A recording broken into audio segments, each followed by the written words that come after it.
வணக்கம் வாராகி பக்தர்களே, தயவு செய்து தள்ளிடாதீங்க. அந்த வாராகி உங்ககிட்ட ஒரு முக்கியமான விஷயத்த கொண்டு வந்து சேர்க்கணும்னு ஆசைப்படுறா. நீண்ட நாளா உங்க காரியம் நடக்கலையா? இனி கவலைப்பட வேண்டாம். எப்பேற்பட்ட காரியமும் நடக்கிறதுக்கு தான் இப்போ ஒரு விஷயம் அவ உங்ககிட்ட கொண்டு வந்து சேர்த்திருக்கா. இந்த பதிவை நீங்க பாக்குறதா இருந்தாலும் பாக்குறவரா இருந்தாலும் நிச்சயம் நீங்க புண்ணியம் பண்ணிருக்கீங்க.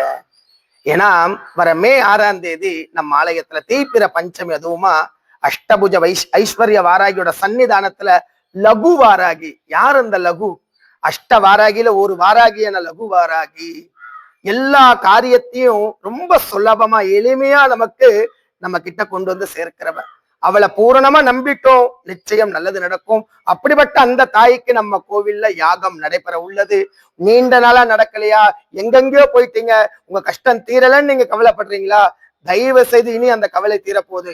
மே 6ஆம் தேதி நம்பிக்கையோட நம்ம சன்னிதானத்துக்கு வாங்க, அந்த பூஜையில கலந்துக்கோங்க கட்டாயம். அதுவும் முதல்ல வர 100 நபர்களுக்கு அவ கிட்ட இருந்து பூஜித்த பிரசாதம் உங்களுக்கு வரப்போகுது. அதுல 100 நீங்களா இருக்கணும். அப்படி இல்லையா அந்த சங்கல்பம், அந்த பூஜையில வைக்கிற சங்கல்பத்துல உங்க குடும்பத்தோட பெயர்களை சொல்லி உங்களுக்காக பண்ற பூஜையில பண்ணணும்னு ஆசைப்பட்டீங்கன்னா காரிய சித்தி தீபம் அன்னைக்கு ஏத்தப்படும். சாதாரண தீபம் கிடையாது, காரிய சித்தி தீபம். எப்பேற்பட்ட காரியத்தையும் உங்களுக்கு சித்தியாக்கி தரும். அன்னைக்கு அந்த ஸ்ரீசக்கர யந்திரத்துல அந்த தீபத்துல வச்சு ஸ்ரீசுக்தம் முழங்க அந்த தீபத்தை நீங்க ஏத்துற நேரம் இருளாண்மை விலகி ஜோதி பிரகாசமா இருக்க மாதிரி உங்க வாழ்க்கை பிரகாசமா இருக்க போது அதுக்கு உண்டான நாள் நெருங்கிடுத்து. நிச்சயம் நீங்க வரணும், உங்க கஷ்டம் தீரும்.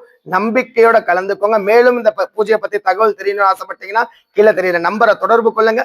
அவசியம் இந்த கோவிலுக்கு வாங்க, அவ உங்களை கூப்பிடுறா, அவசியம் வாங்க, நல்லதே நடக்கும். வாழ்க வளமுடன், வாழ்க நலமுடன்.